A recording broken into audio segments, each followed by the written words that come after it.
Assalamualaikum warahmatullahi wabarakatuh.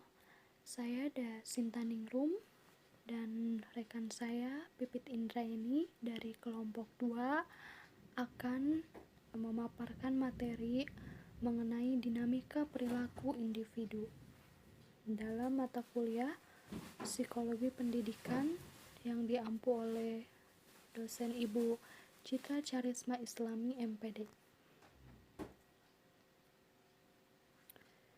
Di sini kami membuat rumusan masalah agar pembahasan kami tidak kemana-mana. Yang pertama, apa yang dimaksud dengan dinamika perilaku? Yang kedua, apa yang dimaksud dengan perilaku dan macam-macam perilaku? Yang ketiga, ada bagaimana pengaruh lingkungan dengan diri individu. Yang keempat, bagaimana interaksi individu dengan lingkungannya. Yang kelima, apa yang dimaksud dengan motivasi belajar. Dan yang keenam, apa saja bentuk-bentuk motivasi.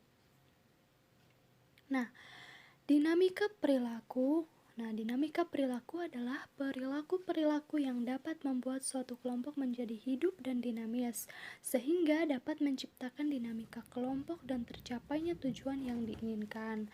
Apabila semua aspek dalam diri individu dapat berjalan dinamis, maka individu tidak hanya dapat memenuhi kebutuhannya, tetapi juga dapat mengembangkan diri ke arah pengembangan pribadi.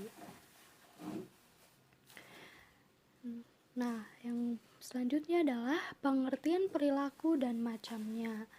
Perilaku sendiri yaitu mengenai rentetan kegiatan atau perubahan dalam ruang hidup. Di sini perilaku itu sebagai kegiatan atau perubahan dalam ruang hidup dalam kehidupan. Berdasarkan berbagai pengertian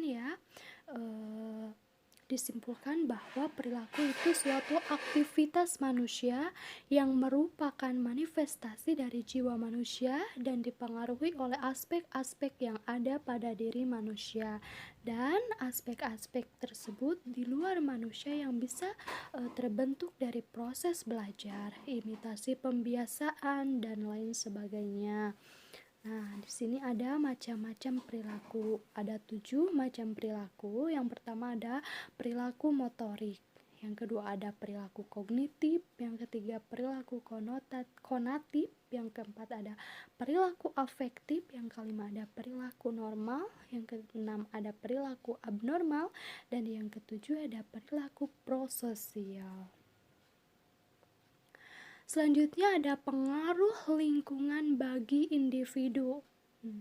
Lingkungan membuat individu sebagai makhluk sosial. Yang dimaksud dengan lingkungan pada uraian ini hanya meliputi orang-orang atau manusia yang dapat memberikan pengaruh dan dapat dipengaruhi, sehingga kenyataannya akan menuntut suatu keharusan sebagai makhluk sosial yang dalam keadaan bergaul satu dengan yang lainnya.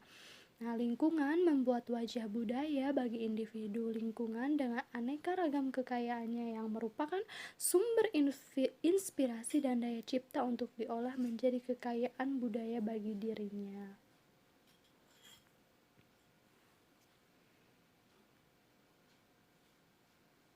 Materi selanjutnya adalah interaksi individu dengan lingkungannya. Interaksi individu dengan lingkungannya yaitu proses berlangsungnya interaksi dengan dua pihak atau unsur yang berperan antara individu di satu pihak dan lingkungan di pihak lain yang saling berpengaruh.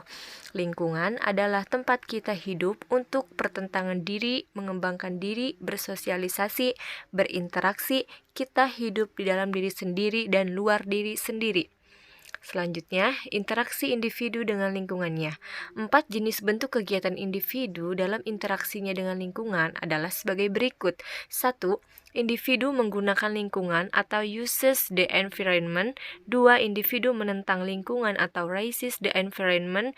3. Individu menyesuaikan diri dengan lingkungan atau adjustment. 4. Individu turut serta dengan kegiatan yang sedang berlangsung atau participation. Selanjutnya ada pengertian motivasi belajar. Motivasi belajar adalah dorongan yang timbul dari dalam diri siswa, intrinsik, dan dari luar diri siswa atau ekstrinsik untuk melakukan sesuatu. Selanjutnya ada bentuk motivasi dalam belajar. Dalam proses interaksi belajar mengajar, baik motivasi intrinsik maupun ekstrinsik diperlukan untuk mendorong anak didik agar tekun belajar. Motivasi ekstrinsik sangat diperlukan bila ada di antara anak didik yang kurang berminat mengikuti pelajaran dalam jangka waktu tertentu. Peranan motivasi ekstrinsik cukup besar untuk membimbing anak didik dalam belajar. Hal ini perlu disadari oleh guru. Untuk itu, seorang guru biasanya memanfaatkan motivasi ekstrinsik untuk meningkatkan minat anak didik agar lebih bergairah belajar. Terima kasih. Mungkin hanya itu yang dapat kelompok 2 sampaikan. Kurang lebihnya mohon dimaafkan. Wabillahi taufiq wal hidayah. Wassalamualaikum warahmatullahi wabarakatuh.